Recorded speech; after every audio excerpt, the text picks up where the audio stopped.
Hello, কী অবস্থা সবার? কেমন আছেন সবাই? নতুন একটা ডেইলি ব্লগ নিয়ে আমি আবার হাজির হয়ে গিয়েছি। আসলে সকাল সকাল একটু মায়ের বাসায় যাব। তো বাইরে দেখলাম খুব বেশি বাতাস, একেবারে জানালাই খোলা যাচ্ছিল না।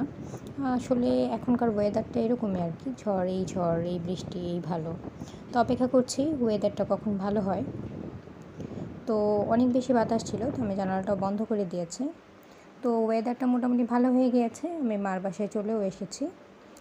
এসে দেখলাম আমার ভাইয়ের বউ বাদাম ভর্তা করছে। তো বাদামগুলো আমি আগেই পাঠিয়ে দিয়েছিলাম। তো ভেবেছিলাম যে বাদাম ভর্তা খাবো, এর মধ্যে আমার ভাই আবার বলল যে রোস্ট রান্না করতে, ডিমের কোরমা রান্না করতে।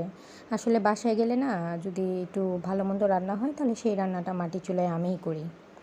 তো এখানে ডিমের কোরমাটা বসিয়ে দিয়েছি। প্রথমে যা যা দরকার খুব সিম্পলিভাবেই করেছি, একেবারে বেশি মশলা দিলে সেটা ভালোও লাগে না। তো আমি আমার মতো করে ডিমের কোরমাটা তৈরি করেছি। তো আমি রান্না করলে মোটামুটি সবাই পছন্দও করে। তো ডিমের কোরমাটা রান্না করার পরে মাটির চুলায় আমি আসলে পোলাও রান্না করতে গেলে সেভাবে বুঝতে পারি না। এখানে আমার মা পোলাওটা বসিয়ে দিয়েছে। তারপরে আমি মুরগির মাংসটা ম্যারিনেট করে নিয়েছি। মোটামুটি আদা বাটা, হালকা একটু মরিচের গুঁড়া, হলুদের গুঁড়া দিয়ে ম্যারিনেট করে রেখেছি। তারপর আমি রোস্ট রান্নাটা করব। এই তো কিছুক্ষণের মধ্যে রান্নাও শেষ, এখন আমরা খেতে বসেছি। তো এখানে আম্মা পোলাও রান্না করেছে। তো পোলাওটা বেশ ঝরঝরে, দেখতে খুব সুন্দরই লাগছে।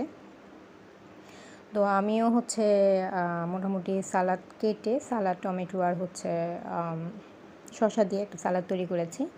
এখানে রোস্ট রান্না করেছে। আসলে তেমন বেশি রান্না করা হয়নি, কারণ আমরা মানুষ খুব অল্প। এখানে বাদাম ভর্তা করা হয়েছে, আর ডিমের রোস্টটাও রান্না করা হয়েছে, ডিমের কোরমাটা রান্না করা হয়েছে। তো বাচ্চা আসলে ডিমের কোরমাটা খুব পছন্দ করে। তো এই তো খাওয়া দাওয়া শেষ করে বিকালে আমি বাসায় চলে যাচ্ছি। আসলে রাতের বেলা সেভাবে থাকা হয় না, কারণ সেভাবে থাকি না আর কি। তো মনে হয় নিজের বাসাটাই ভালো। তো বাবুকে নিয়ে সন্ধ্যা হওয়ার আগেই আমি গ্রামীণ পরিবেশ দেখতে দেখতে বাসায় চলে যাচ্ছি।